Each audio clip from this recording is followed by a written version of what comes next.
Let's get into it, ladies and gentlemen. It's your boy Crescendo. This is what you've been waiting for. This is what you've been asking me about. Power Book 2 Ghosts. What happened? Everybody's tripping. Everybody's bugging out. We're not going to use the music for this one. Nah, we just going to come straight from the gut. Listen. Power Book 2 Ghosts.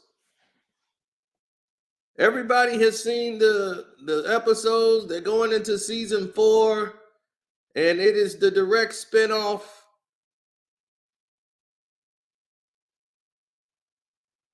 It is the direct spinoff from the Power series.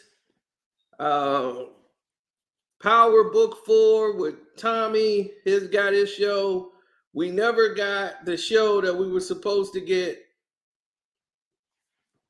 as they end up canceling the Influence show with Tate.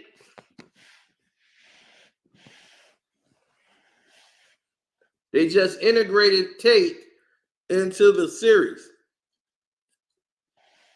Now, as they integrated Tate into the series, more problems ensued, because now you're creating something that was going to become a problem for the network, and I knew it was.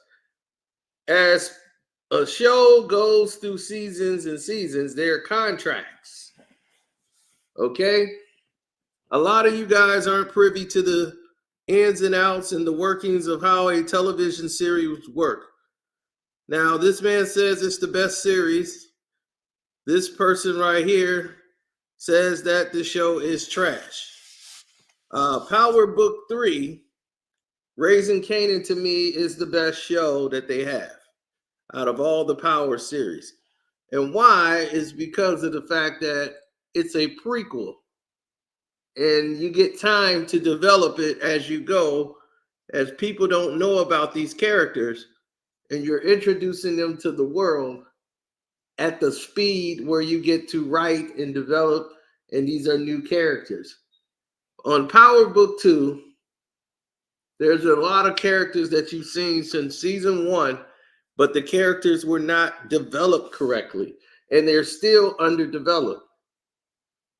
You know, you got light-skinned Keisha character. She's been there since season 1. They still haven't done anything really with her character. You've seen a lot of these instances where you see characters who just not developing. And when you see that, you're like, okay, what's next? Why they're not responding? Why they're not saying anything?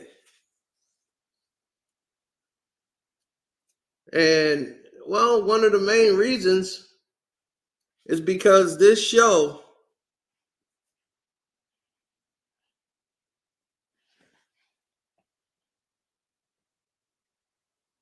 he said, Cino, they still got 20 episodes. They're going to finish starting the first 10 in June and then the last 10 in September. But you still don't know why, right? That's why you're here. Now, how many of y'all love this show? Raise your hand.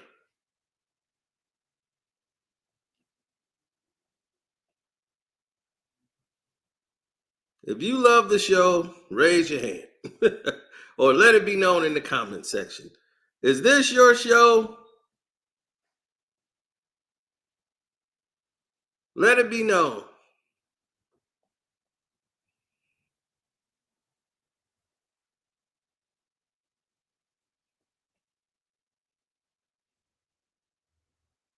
It's okay. Now, to me, this is the worst of all the shows. And the reason why it's the worst of all the Power series is the writing and, like I said, undeveloped characters. They don't go anywhere. Now, the problem with the show altogether, because the news was a shock to the people that was involved. The series, which was the first spinoff, was a hit when it first came out. They renewed it for the fourth season in January. So everybody thought with this two-part series, with part one debuting on June 7th, while part two will launch on September the 2nd, June 7th is the 10th anniversary of Power's premiere on Starz. So this explosive season of Ghost, which is the Power Book 2 series, is a fitting crescendo in what you consider a decade of a immense popular franchise. You know, the fans, they're saying is not going to be disappointed, as Kathryn Busby came out and said, while this marks the conclusion of one chapter, our commitment to the Power universe endures, and we will have more compelling storytelling on the horizon. So that's what she came out to try to promise the Power fans. Don't be disappointed. This is going away, but we have more things in development. So news of Ghost ending comes after Starz announced it's going to do a prequel series called Origins, which will go through the early days of Ghost and Tommy for the original series. Meanwhile, all of this Power Book 3 and Power Book 4 are currently still filming the fourth and third seasons respectively, right? Now, Michael Rainey Jr. was blindsided as he's the star of the show who plays Tariq, right? You got him. You got Mary J. Blige on there. You got Method Man. You got Gianni, who plays the sidekick, Braylon. You got Woody McClain on there. You got Lavelle Adams Gray. You got Lorenz Tate, light-skinned Keisha. Now they've added Michael Ealy just for this season. You got Brent Mahoney, who's the showrunner and the executive producer for Power. The creator, Courtney A. Kemp, who's also an executive producer via, end of the episode with 50 Cent through G Unit Films and Television. You got Mark Canning with the Cannon Entertainment. You got Lionsgate. They coming in and they're producing the show. Now, a lot of people know that Starz and Lionsgate are getting ready to probably separate and go their separate ways. So it's a lot of things happening in development that has to do with this show. So what I wanted to do was bring everybody in to the full circle and the full scope of what's going on here.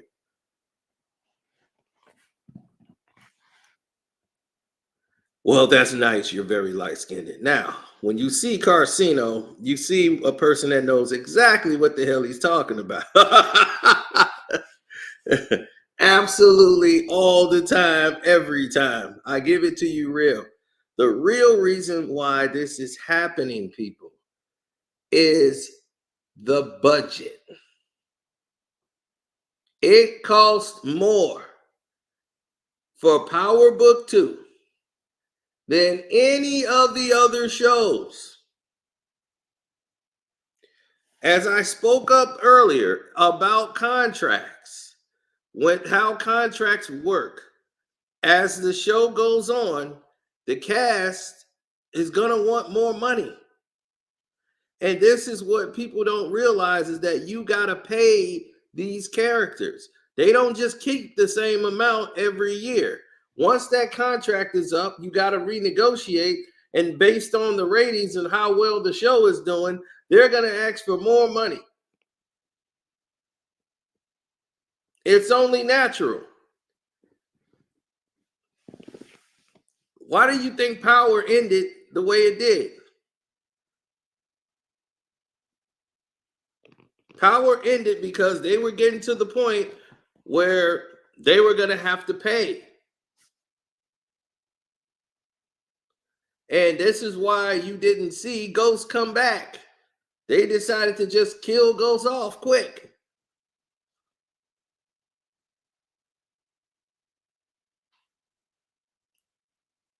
James St. Patrick, the guy who they built their network on, they rushed to the end of Power to go right into Power Book 2 early as possible. Because they didn't want to pay the man what he deserved. And he knew he was grossly underpaid.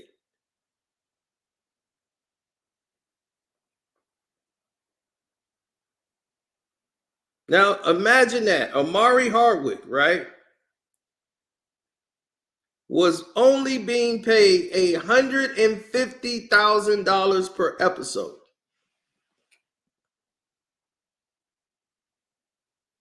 That's the most he ever got, was $150,000 per episode.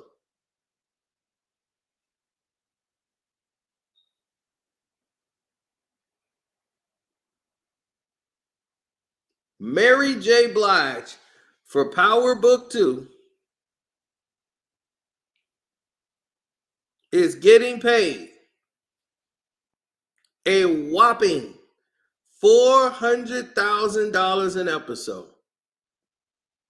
Let me let that sink in one more time. Mary J. Blige, hit the like button, good people, is getting paid $400,000 per episode for Power Book 2.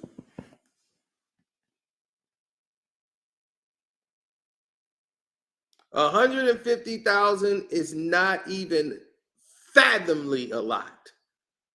There are white people on worser shows in ratings that are getting $500,000 and $600,000 per episode. Are you kidding me? This is what I mean. You don't understand how this works. To you, that's a lot of money. To somebody who's the face of the network, not just the show, Starz Network. Omari Hardwick, Ghost, was the face of that network.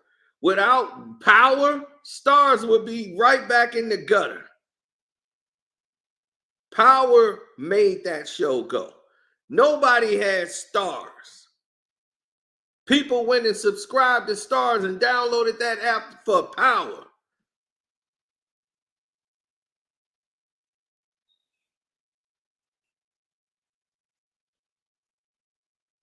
This is why other people were saying, like, man, they really disrespecting the cast. Now, Mary J came in and got her money. She's getting $400,000 an episode because she's got a name. She's Mary J. Blige. She's got acting credits. She's got a lot. So if you look at it, it's based on a new plan prequels that they got with Ghost and Tommy. That's going to take the place of Power Book 2 and go right into production with that. They like where Raising Kanan is because everybody's paid low. You got no big names on the show, really. And those actors you could play a less amount of money to. So the budget is low. Mary J. Blige, Method Man. You have Lorenz Tate. You got a lot of characters that you got to pay money to on that show. And it's just so vast with the directions that they're going in because they're connecting other people. They brought in Tasha. They brought Ghost in, Tommy on that show to spin into his show. They brought in all of these characters that they got to keep paying. The budget is too high. So what they should have done was kill off Mary J. Blige's character because she's making way too much money. But they didn't. So now they tried to put her in like less episodes and give her less of a role, but her contract is too heavy and the budget is too high. Well, the last season was very telling when they were supposed to go to Italy and they didn't go to Italy. They just went somewhere and called it Milan. and they went to Italy. It was so poorly done. I was like, this is cheap. They were cutting back then, and it was just poorly shot, poorly done, story written. It made no sense. So the writing was bad. And the way it was directed, it was tell that they don't have the budget money to keep doing this. They're over budget. And I knew that from the last season. See, I pay attention to things that you guys probably don't. And this is why for black shows, they feel like we're too stupid to see that something is done cheaply or just incomplete. Like they don't care. As long as it's naked girls and shooting and drugs, that's all they care about. So they water you down and just give you stupidity. I hate that. Like the writing was so bad, they got Drew, he was just going on a gay binge. And it's like, okay, we get it. He's gay. All right. We know his character is gay. Thank you. Jesus Christ. He's just going off of his character went from somebody that was supposed to be smart to a guy that just can't just control himself and just going tracking down gay guys on the internet. It's just like, what is this? How did his character change from season 1 to season 2? Was like one of the worst spins in history for his character. It just started to get worse and worse. Now, as far as the direction, when they start looking at the totality of what's the damage that's done, well, they're going to see it one way or another because, yeah, I'm watching BMF. The character Drew is gay.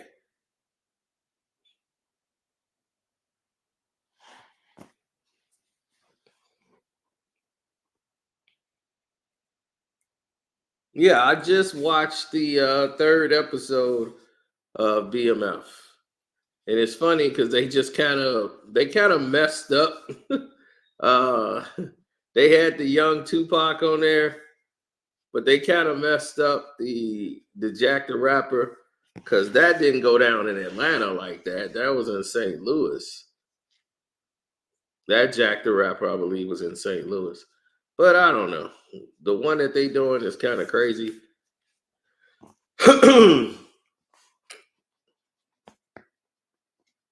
But the one where the fight took place with the Miami dudes was with Death Row. Tupac wasn't with Death Row yet. He wasn't even involved in that. That was with Snoop and them, and Luke and the Miami boys came in and got down. I think that wasn't in Atlanta either. That was in Miami. And they went down there, and after they did that, Dis and Luke on Dre Day, yeah, they ran into Miami style.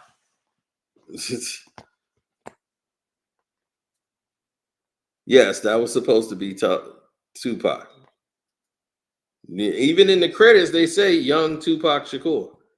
Tupac was at Jack the Rapper. Once you saw him in the Carl Kanai, you knew it was Pac. Pac was always at Jack the Rapper, but he was down there with MC Breed. And this is the one in like St. Louis.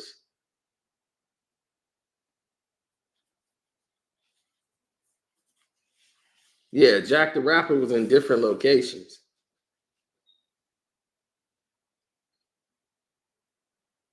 Redman, Keith Murray was there. They were promoting and selling their albums. You don't even have to be out there. Normally your A&R be out there. Some rappers show up, like Redman was out there, and he was a gold. He's like, I don't even got to be out here. I'm a gold artist. And Keith Murray was out there. Nobody really knew who he was. He ain't even had the most beautiful thing in the world out yet. And he was just out there spitting with Redman. They were both out there just spitting to people.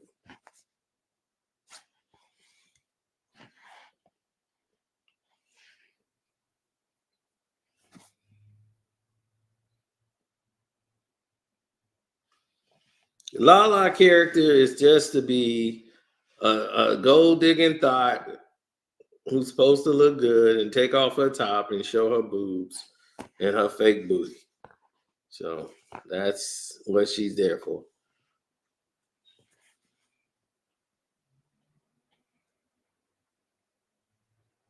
Well, 2-Bit don't gotta work. All his job is to do is bang Courtney Kemp.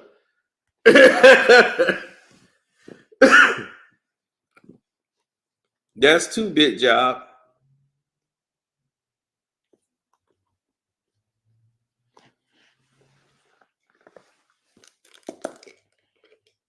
Now, you got you have a lot of people that don't understand the scope of everything. Like when it comes to this film production and how much the budget is, and they got to cut back. So what they should have did last year was kill off Mary J. Blige's character. That saves you $400K an episode. But they feel she generates a lot of attention because she's really the star of the show.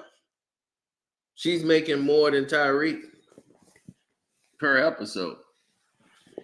So Mary J. Blige's name holds weight. That's how they look at it. So if you look at the situation and you see they got Mary J. Blige in there,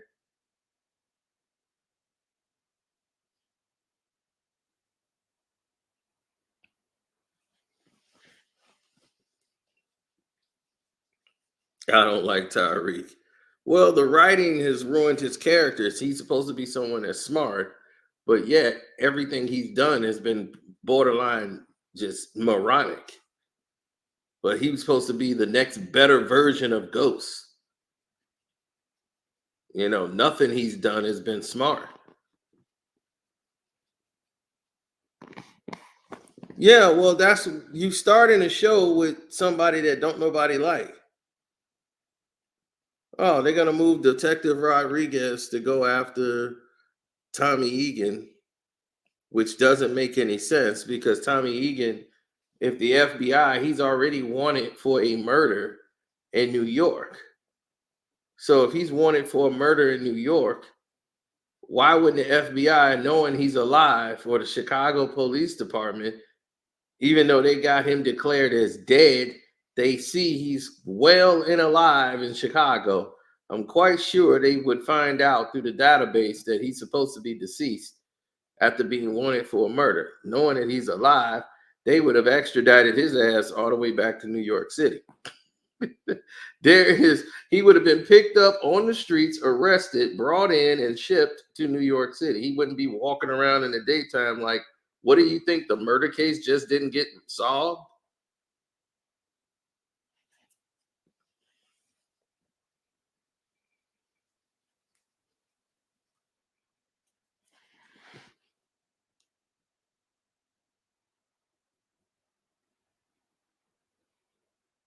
Well, when you start looking at the scope of it, oh, great. Here we go, a troll. Space Jam 2 and House Party are really good movies. Oh, wow. Where they come from?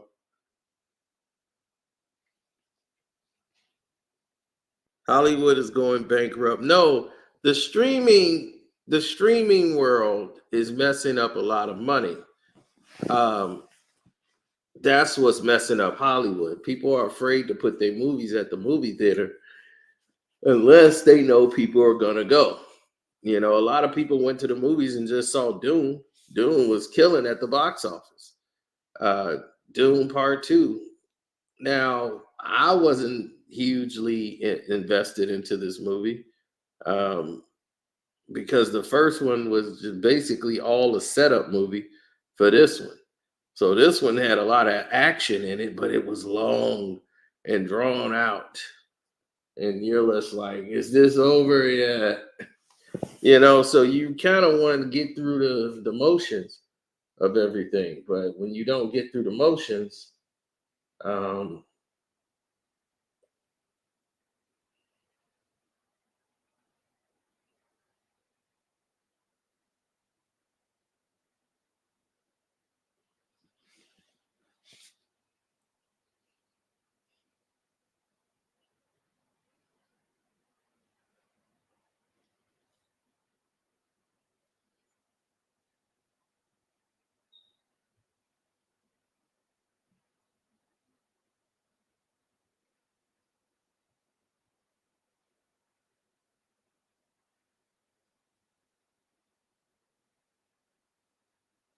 Okay. I had to answer her question.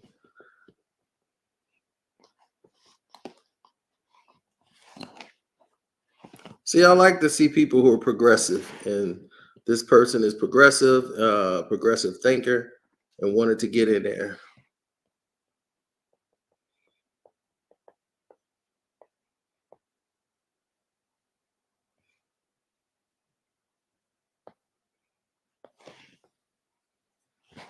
Tariq needs to learn how to fight. Tariq is not a fighter at all. But no, it's the fact is the show is running into a point where it has to come to an end anyway, because they've run out of money and they're running out of new characters that they could add to the show. The characters they got that they're trying to develop, they have too many characters. Too many. You got the sister. Okay, what is she doing? You know, you've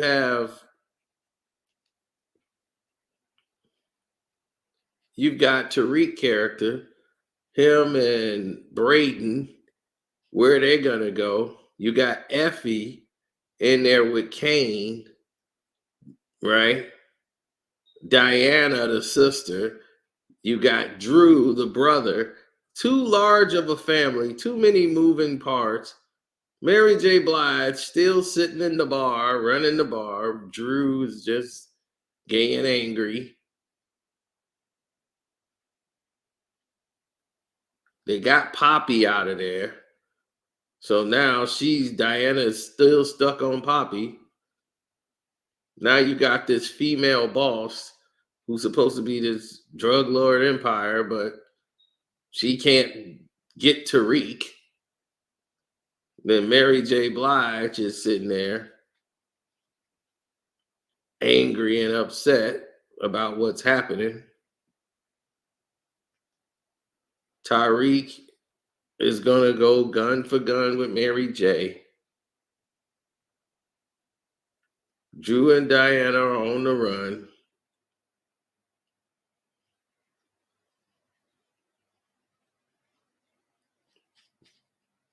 Michael Ealy is a detective this season. So that's where he comes in at.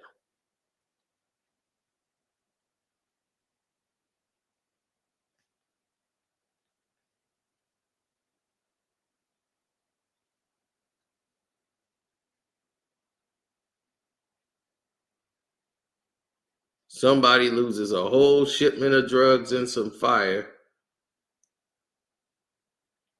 Kane is in a UFC cage fight with some other guy from another crew. Kane's been thrown in the ring to go toe to toe with this guy.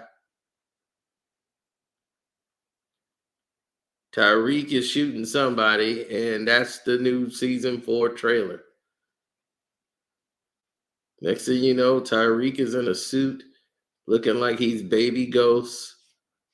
And this is going to be the end of this 35 character series. Well, let's see. They started off with Zeke, right? So you started off with Zeke and two professors, a male professor and a female professor, who were sleeping with each other. And then the female one was just a sex addict that went nowhere. She ended up sleeping with Zeke. Zeke's dead. She's dead. That professor's dead. They didn't even go anywhere with it. You had a cop who was dirty that was working and sleeping with Mary J. Blige. He's dead. The husband who came out, Poppy, he's dead. Um, no development. They brought in Valdez for one episode. He was supposed to be the big main time drug dealer. Mary J. Blige just killed him in like 10 seconds. I'm like, what is this? You brought in my man from ATL and just wasted him like that? I was waiting on Mary J to tell him, I don't want to skate with you. I don't want to I don't want to know you. I don't want to skate with you. Nothing.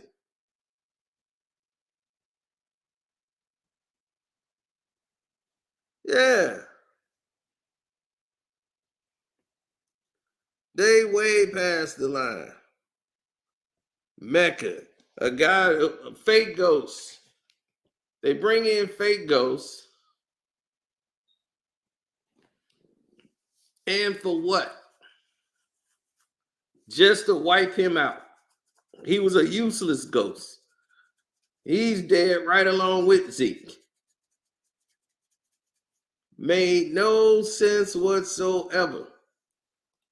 But they had to find a way to get rid of Poppy. He was just in the way. Too many characters. They need Mary J to be the boss because she's getting $400,000 an episode. So it's got to be Mary J. Can't have Poppy in charge.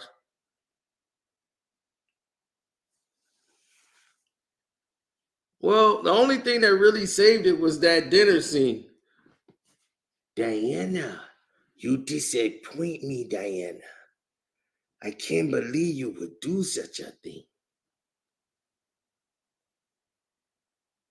You disappoint me. Is this true? You still sleeping with Elliot? He's still with us?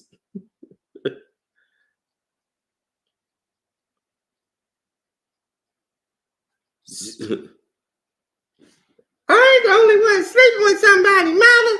You've been sleeping with a man named Dante, and he is Zeke's father.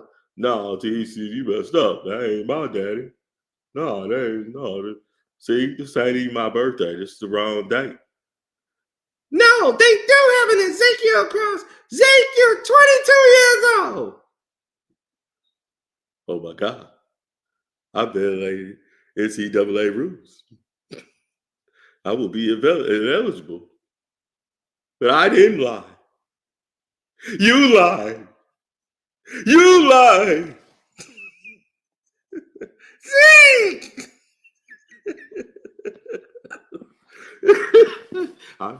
Wait a minute. I violated NCAA rules. That was Zeke, that's not your auntie. That's your mother. Oh, wait a minute. I violated NCAA rules. That's the first thing comes to this man's mind is that he violated NCAA rules.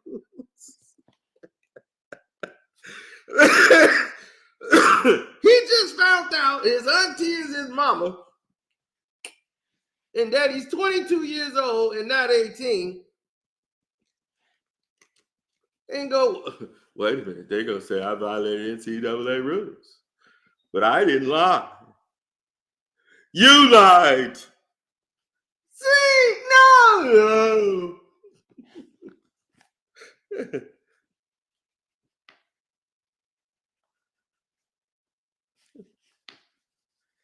Oh man, Zeke was funny, man. I was like, the way they used to talk to Zeke was just hilarious. Zeke, you go to your room and you don't talk to nobody. I'm a victim, and I think I probably need to tell somebody. See, I was talking to Carrie Ann, and she was saying I'm a victim, and I probably need to tell somebody. No, you don't, Zeke. You go upstairs and stay in your room. I think I need to tell somebody. I said, ooh, man, Zeke was great on that damn show.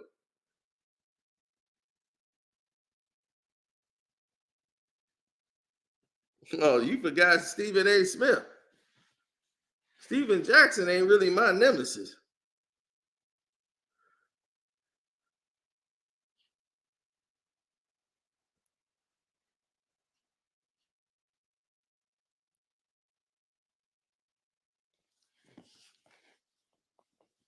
No.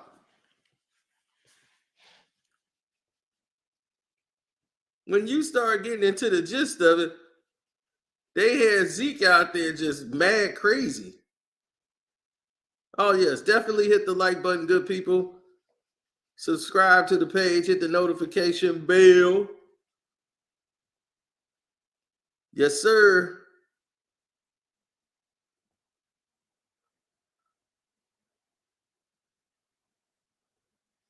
They gonna say I violated NCAA rules, but I didn't lie. You lied. See, no. Terry said that I'm a victim and I probably need to go tell somebody. See, no, you don't. Go upstairs to your room and don't come down.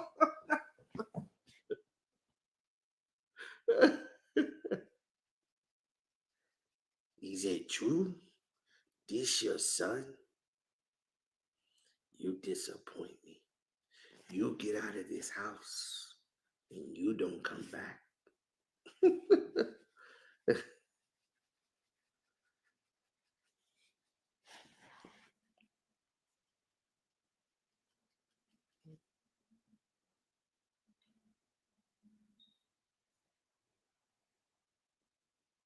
He said, somebody said, I call this.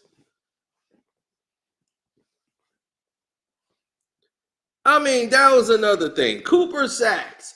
See, what they were doing was they would still had these hanger-ons from the Power Show that they didn't have no place no more. In this, like Cooper Sacks wasn't even a cop anymore. He was borderline going to jail. So how was he back? He was in there as a lawyer, and he said, "All right, they brought him back as a lawyer. Now he's back doing dirty stuff behind the scenes." As he was trying to get his brother out of jail. And Redman was like, he saw where his character was going and was like, I'm out. Period.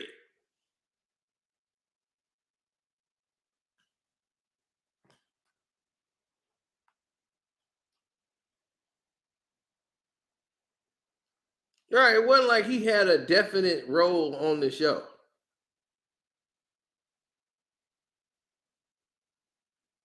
They didn't have any extension on what they wanted to do with everything that was happening.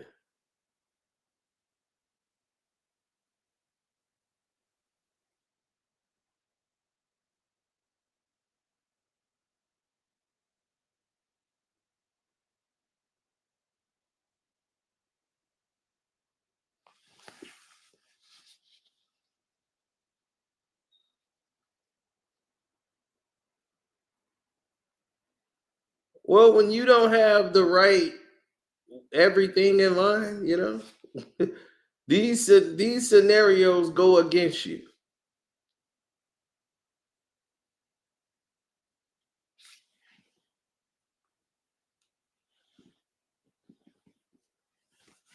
Oh, hell no.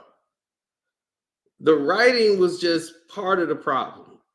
The budget kept increasing. Now you got to pay all these people money. You got to keep paying these people money. And when you run out of money to pay them, this is what the problem ensued keeps going for.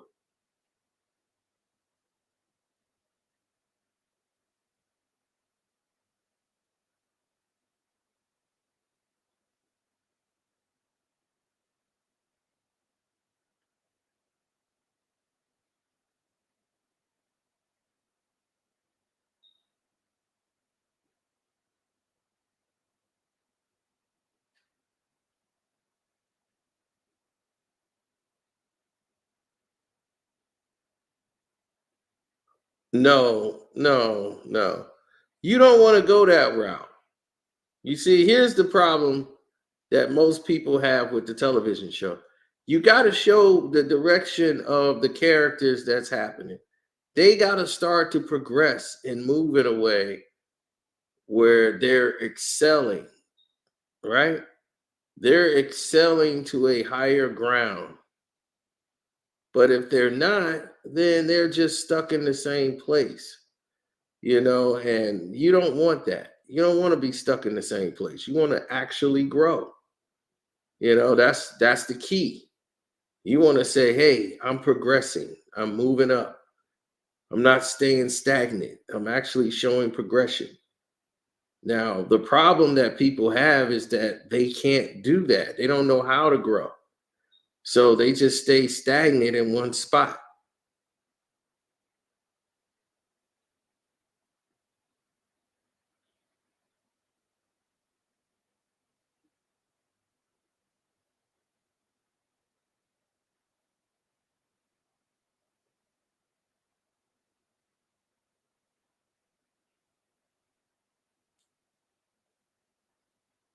Uh, there's so many different tones of,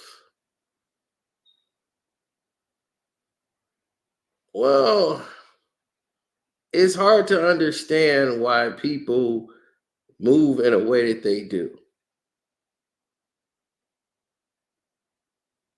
You talk about all of the different elements that's on the table. You say, let's talk about the art or the business of television shows and the production and the cameras and the crew. That stuff only matters when you get to 5 seasons. So if they do get 20 episodes, like they said, I don't know if that's true, that they're gonna do 10 and 10. That would help them when they get to syndication because they'll have probably 100 episodes or at least close to it. And now they don't even have to do that anymore.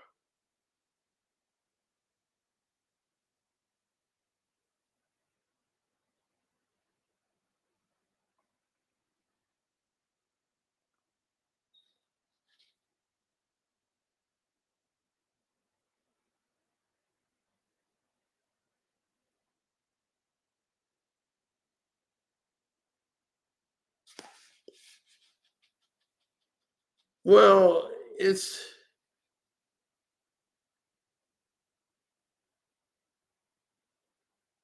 a growing concern and a growing problem. You look at, it's just like in the NFL. You got Newton was pointing out the fact, like, hey, Kirk Cousins just got $160 million deal for 4 years, and he only won one game in 12 years, right?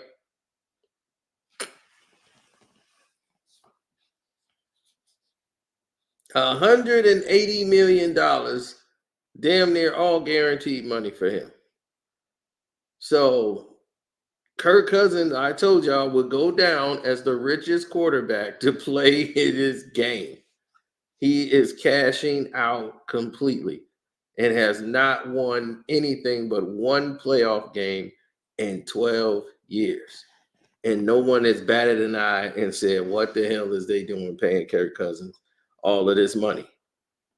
So if Kirk Cousins can get $180 million, Dak Prescott can get paid. That's just all to it. Now, it ain't about nobody being desperate. Because the thing is how can he said it's the Falcons? It's not just that, is they paid him the money. But a black quarterback, he got to go through the ringer. Now, Michael Rainey Jr. was stunned when they said they were canceling the show. He said he found out like everybody else found out on social media. So he was stunned.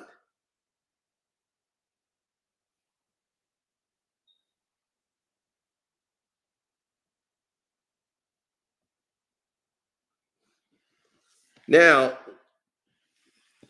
50 Cent could take the show and the characters and probably take it to another streaming network if somebody wanted to pick up the show.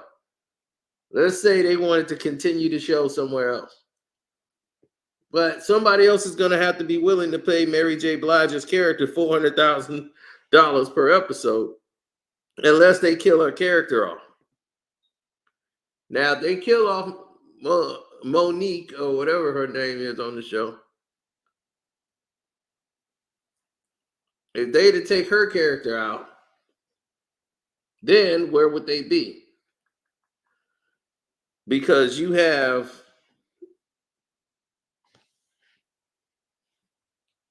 Raising Kanan, which just finished this season, And the ratings on Raising Kanan was just as high, if not higher, than Power Book 2. And for the money, it is the better play to keep.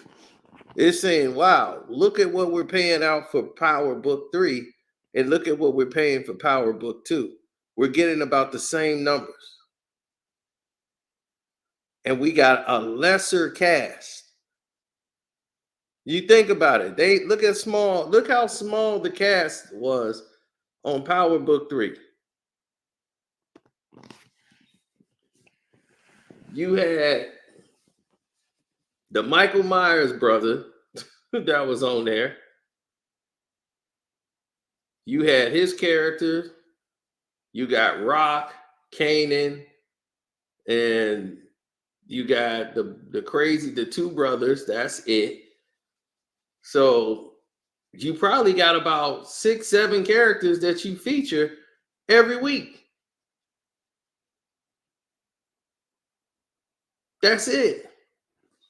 You got Jukebox, Kanan. Let me see. Jukebox, Kanan, Ra, Marv, and the damn crazy brother.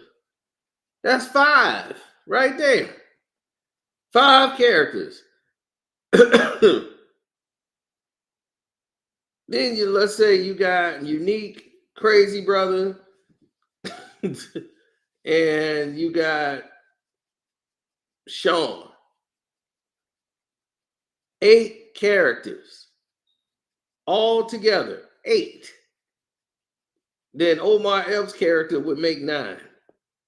Now he gone and the crazy brother gone. So you down to like 7 main characters on the show. Completely. 7. That's it. You go through book 2, you got about 7 people in one house. You got Diana, Kane, Drew, Mary J. That's 4 right there in the house. They had Poppy, and then he gone, but damn, there were 4 right there in the house. That ain't even Tariq and Braden and Effie. Now I'm like, God damn. Then they got a whole classroom with the other chick he was dating. The one that was supposed to have drowned. The professors. I was like, it's like so many damn people on that show.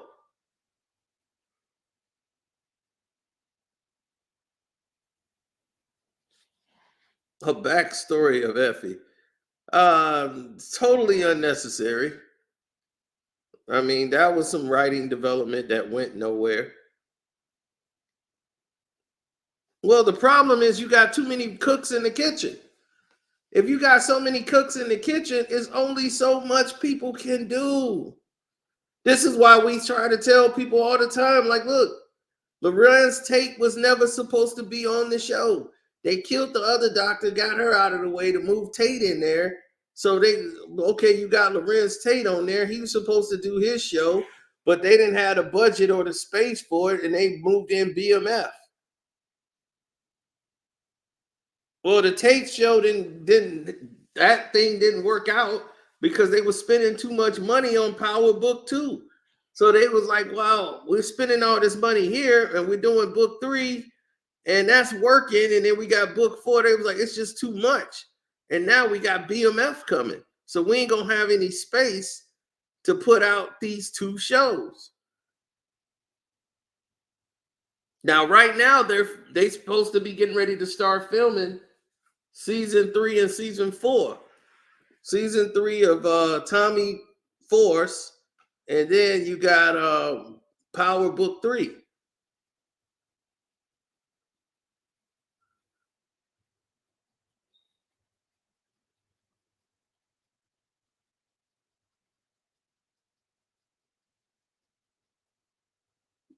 He said 17 Puerto Ricans, 19, 12 others.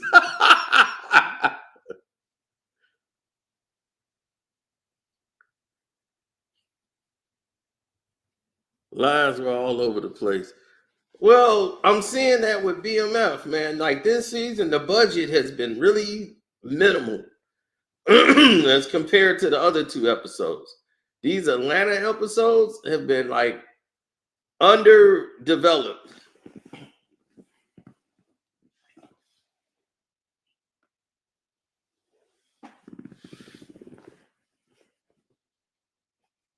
It's too blatant.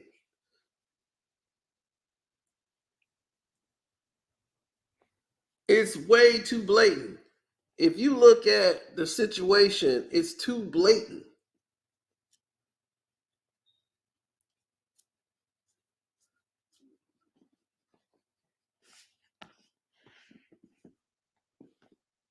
You're like stuck. You're like stuck in a whirlwind because you can't believe they keep this going.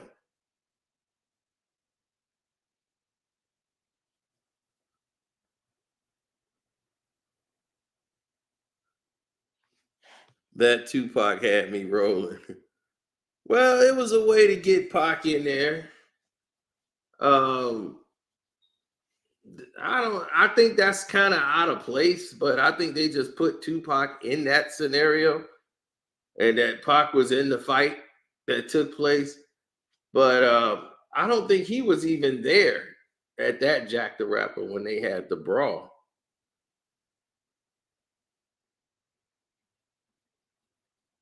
But yeah, I think that one was in Miami that they had the brawl in. When all the Miami dudes got into it with Death Row over that whole Dre Day thing. And boy, they got the whew. They got Dr. Dre, Snoop, all of them. They ran into some real Miami gangsters. See, when you were messing with Luke and them, you met the real Miami.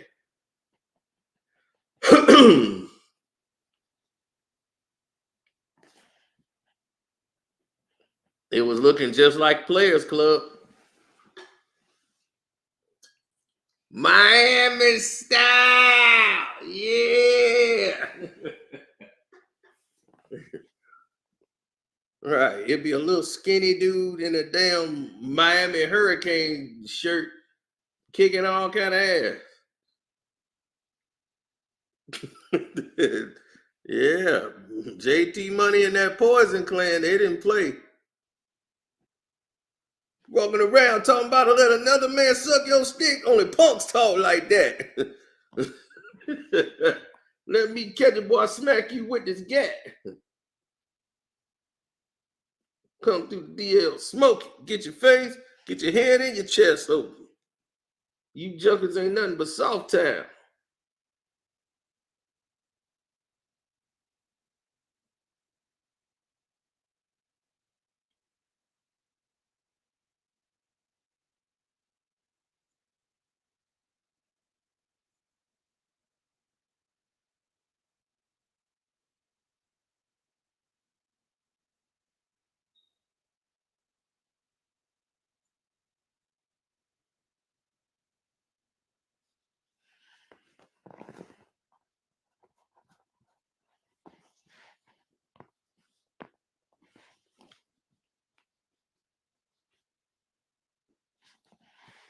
Mm-hmm. Yeah, like he said, man. Every day, man, these dudes change gears these dudes change gears like a like a 10 speed. Last year, homeboy was against weed. Now he missed the chronic man.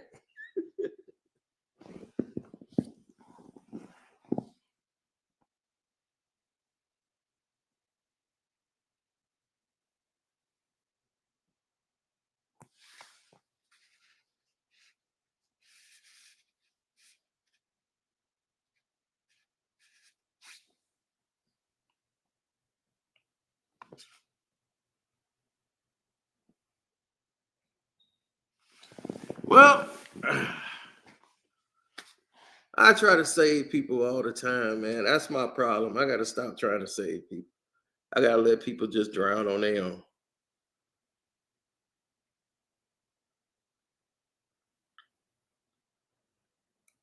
Well, it probably was in Atlanta. I thought it was in Miami, but yeah, it probably was Atlanta. I know they bum rushed the scene.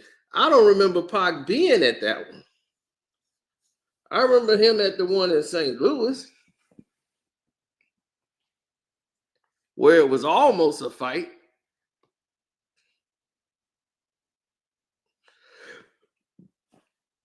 That was the one when what's his name was there? Tim Dog. Tim Dog ran into second to none. And that was they from Compton, and they cool with DJ Quick. And he was like, no, man, shoot, man, I only did that for the money, man. I don't care about none of that stuff. So they ain't say nothing about it. Then he went back to dissing them again. It was like, hey,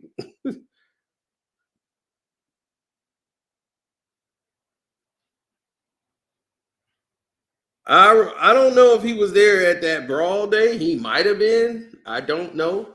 I just remember him and MC Breed with Eshawn was at Jack the Rapper, the one that was in St. Louis. They were at that one because they had I gotta get mine. You gotta get yours. I gotta get mine. You gotta get yours. That was in like 92. So I think that was when they were there because they was promoting that. They was recording that song. So it might have been.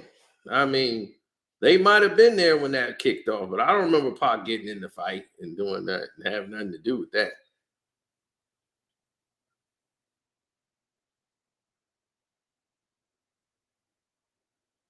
Because Pac wasn't even associated with Dre and them at that time.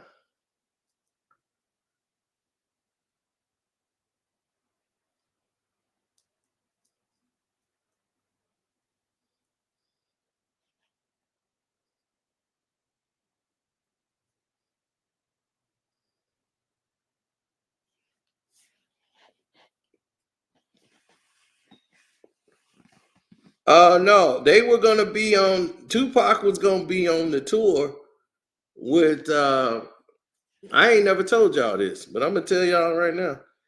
They were supposed to be a Niggas for Life tour.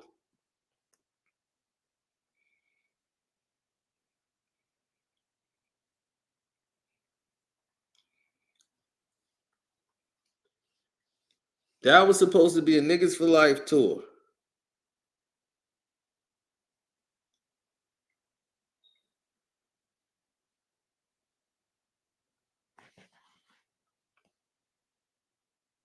Thanks for the super chat too, bro. Yeah, it was the Niggas for Life tour. Tupac was gonna be on that.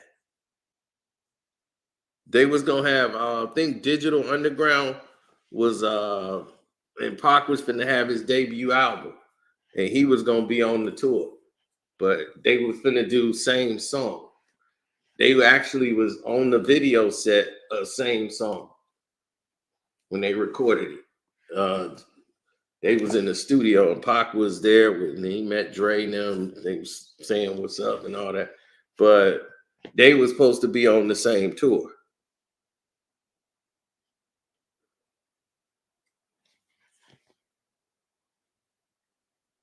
Okay, it was from the A.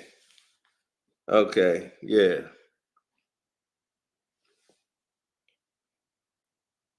Yeah, I kind of get it mixed up sometimes. But yeah, okay. Yeah, it was from the A. But yeah, I know. Luke them gave Dre and them the business. That's how you knew they was fake gangsters. Yeah, they gave them the business. How dare you diss Luke? It was like, man, you dissing Luke like that? Y'all crazy.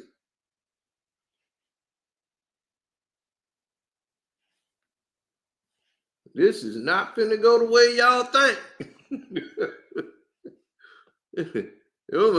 them Miami boys gonna get down.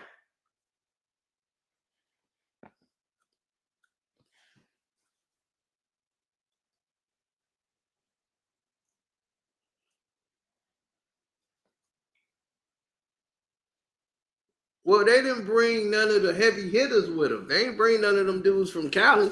Them heavy hitters. They ain't bring none of them. What they brought was themselves.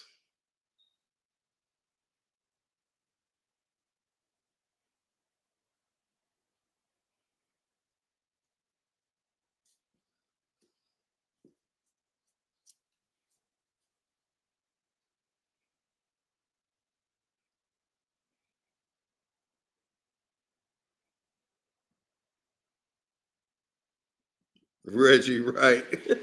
What Reggie Wright? What Reggie Wright was gonna do? Man, them dudes ran. He said Snoop and Dre never talk about that beatdown. Them boys was running. Snoop and them ran their ass off them damn stage. None of them was rumbling.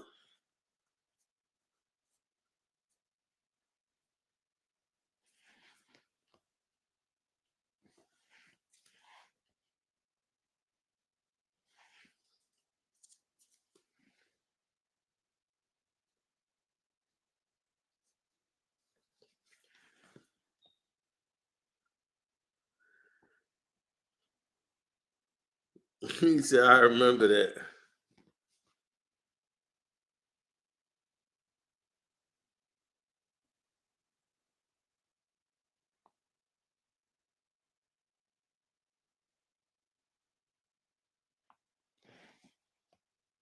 I don't know what this person is doing.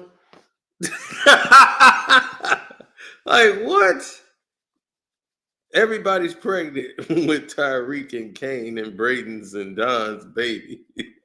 What the hell is he talking about?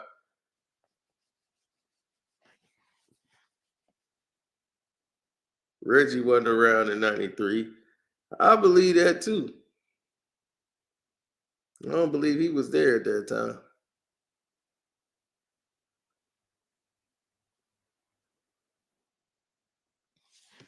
I already did a beef on Pac. I already did a Tupac and Ice Cube beef video.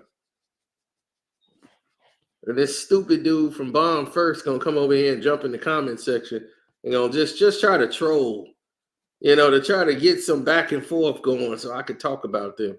See, that's that was his whole intention. Like, I'm gonna make a video talking about Reggie again. They want that to kick off. Like, yeah, talk about us again so we can start going back and forth. Nah, fool. I don't want nothing to do with y'all. And you gonna come in the comment section trying to talk about some, man, that ain't even, when if somebody made a song on there. I think he tried to delete the comment because I think somebody told him, like, dude, you can get more money on a soundtrack than you can on a regular album. You can get almost an album budget for a song. You crazy? I guess he didn't because John don't realize how stupid he really is. It's like, dog, you just get paid off Reggie talking on making videos. Stick to what you get paid doing. Don't come in here and comment on stuff you don't know nothing about. He was like, man, where does that make sense? You do 2 songs and you're gonna make more than the album budget. That's just stupid. Yeah, stupid man. To you, you don't understand how this business works. Stupid man. I know exactly what I'm talking about. And I think he went and deleted it because he found out, like, well, damn, he right. Somebody must have told him, like, dude, you stupid. That was not correct. I'm like, Jay-Z got paid $1 million to do a song on the soundtrack. So what the hell are you talking about? That's like an album budget.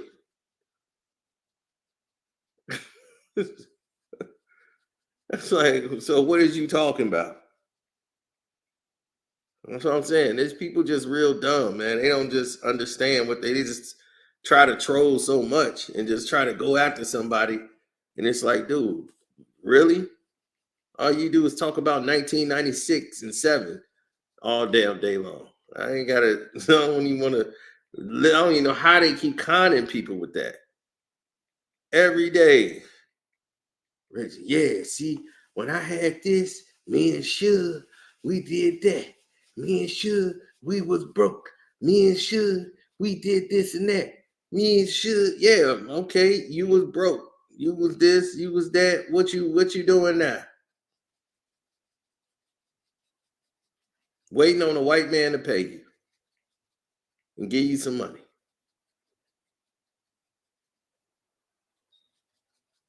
But y'all so smart.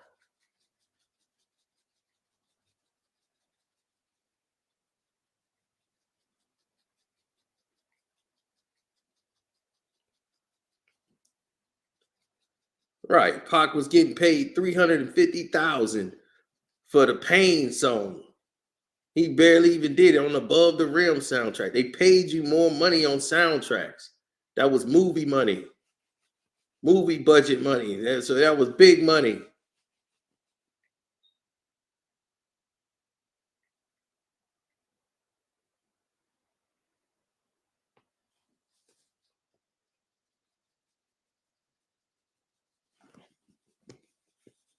Can I get paid? Can I get paid? Can I get paid? It ain't about the nice guy. It's about the thug nigga who rather die than see the penitentiary.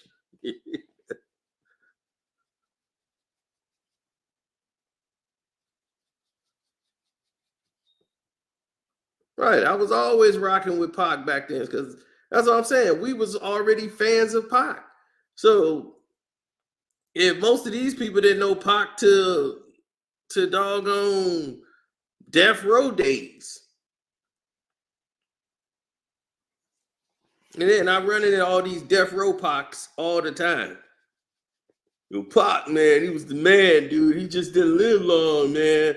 But shoot, if he did some more songs on Death Row, Pac, man, Death Row Pac, man. I'm like, dude, Death Row Pac songs wasn't touching none of his other songs. I was like, that dude was bringing it, that Thug Life out. And that was just a short out. I'm like, do you know what he was doing? That was Pac. He was putting it down. But everything he did was on point. That's why I like those Machiavelli songs that they had. If you had the Machiavellis, you was on point. You ain't need nothing else. Machiavelli was Pac. When you saw that, that was Pac's album. All Eyes on Me was a cool album, but a lot of that is you know, like he said, that's Suge out. That's Suge's out. He ain't want to do I Ain't Mad at You. It was a lot of songs he didn't want to do. The Hearts of Men. He ain't want to do a lot of these songs that they forced him to do with these producers. He was like, man, look, I know they on the road and you want all these dudes to get paid. I want to get my guys in here so we can get some Pac songs out.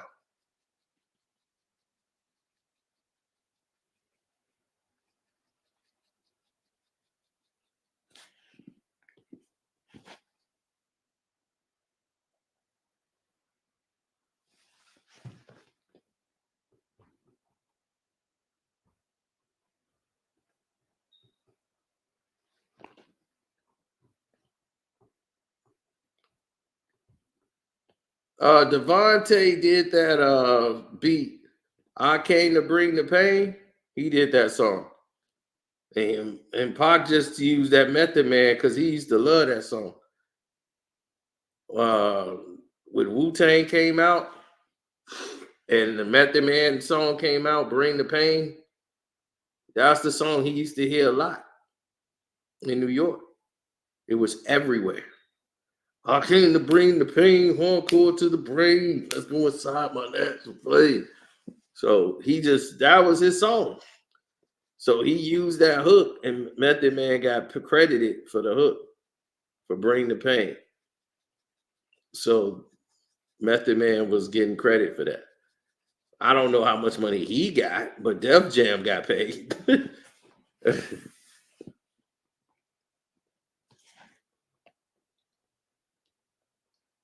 But yeah, it was supposed to be a Niggas for Life tour.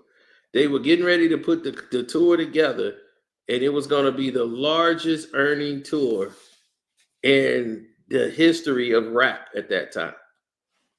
So they was going to make millions just on that tour. And now I'm talking 30 cities. NWA was putting together a massive tour. And then you got to believe, I mean, this is 1991. So 1992 was going to be this tour. The 91, 92, they was just for the tour the Niggas for Life out. It didn't happen. They broke up shortly after the album was having all this success. Dre is like, man, our album's selling all these records and I ain't got my money. And at this time, Dre was getting fat. He was sitting at the house, getting bigger and bigger, eating, getting big, fat, drunk, punching holes in walls, shooting at people. Dre was crazy, didn't even realize he had a mailbox. Seriously, stupid enough didn't know the mailbox was there. He had about 3-4 checks in there. He ain't even cash. I ain't been getting my money. It's like, your money's in the mailbox. Don't call me with that mailbox. What's the mailbox? We got a mailbox? It's like, yeah, it's down there. Oh, we do? And he wasn't even checking the mail. He blamed Miss Chalet. You know we had a mailbox all this time, and you ain't told me nothing. Well, Dre, I tried to tell you that there was a mail there, and you just... Shut up. Get me a drink. Dead right. So Dre was sitting up in there.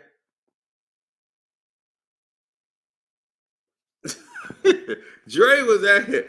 Yeah, he was in there crazy as hell. So he didn't know the checks was in the mailbox. The whole time. He got like 3-4 checks in there. He talking about he ain't getting his money. So when he jumped ship and was doing all this craziness, his money was there. He was getting paid. And he's executive producer. You don't get those checks right away. You got to wait till those build up. He was signed as artist and the executive producer. So he was making more money than everybody.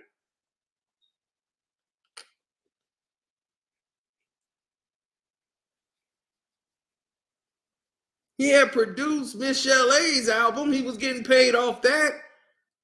I'm like, dude, you getting paid off albums.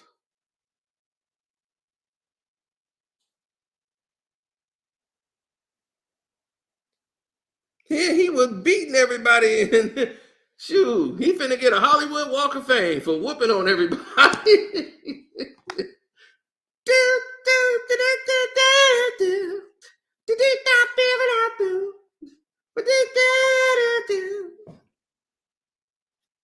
That's how you gonna sing them songs? What I tell you about singing them songs like that? They ain't how it's supposed to sound. But Dre, this is how you... Shut up! Get me another drink. Man, Dre.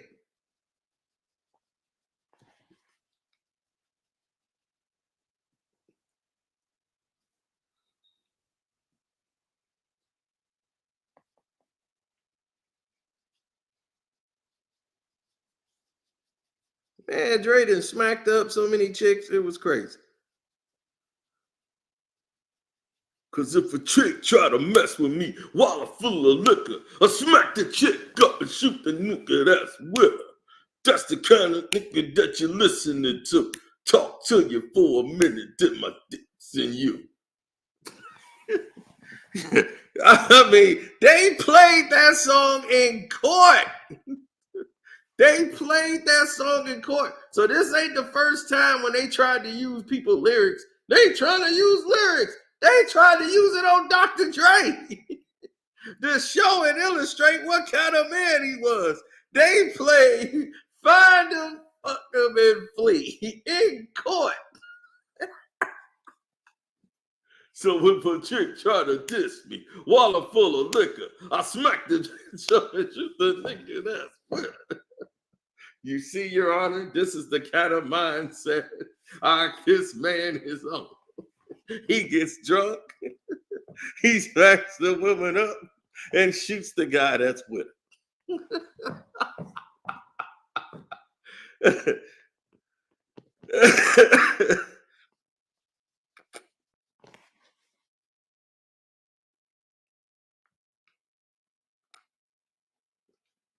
Yeah, they did that. It was crazy. But yeah, I gotta get ready to roll. So thank y'all, man, for rolling out with me. Shout outs to Kwame Brown, Buzz Life, Ticket TV, Armando, Black TV. Welcome to HDII TV, Jag Sports with Jose Rodriguez, all of y'all. And man, Jason Whitlock, you boy, how dare you speak on me like that? Boy, you man. You done bumped your goddamn head, boy. I don't know what the hell happened to you. Thank you, Classy. But you might have to be the next one to get it and step into that black hole.